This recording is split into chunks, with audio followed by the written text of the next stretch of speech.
السلام علیکم دوستو، کیسے ہو؟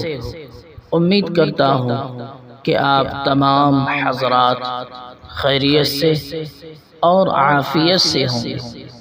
اللہ تعالی آپ لوگوں کو ایسے ہی خوش رکھے۔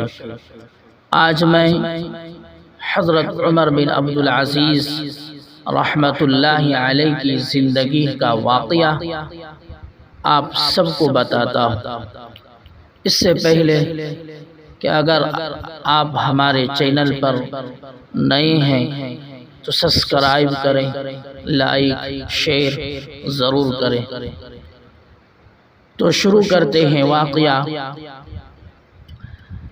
حضرت عمر بن عبدالعزیز رحمۃ اللہ علیہ خلافت سنبھالنے کے بعد سچائی میں حضرت ابوبکر رضی اللہ عنہ، عدل و انصاف میں حضرت عمر رضی اللہ عنہ، حیا اور پاک دامنی میں حضرت عثمان غنی رضی اللہ عنہ، اور زہد و تقوی میں حضرت علی رضی اللہ عنہ کا نمونہ بن گئے تھے۔ انہوں نے اپنی خلافت کو خلافت راشدہ کے طور پر سادہ اور سنت کے مطابق بنا دیا تھا۔ اپنی جاگیر بیت المال کو واپس کر دی، بیوی کا زیور بیت المال میں داخل کر دیا۔ انہوں نے ایسی سادہ زندگی گزاری جس کی مثال بادشاہوں میں تو کیا فقیروں میں بھی ملنا مشکل ہے۔ لباس میں ایسی کمی کی کہ بعض اوقات کرتا سوکھنے کے انتظار میں جمعہ میں دیر ہو جاتی تھی۔ ان کے گھر کا یہ حال ہو گیا تھا کہ ایک مرتبہ اپنی بچیوں سے ملنے گئے تو دیکھا کہ جو بچی ان سے بات کرتی ہے وہ منہ پر ہاتھ رکھ لیتی ہے۔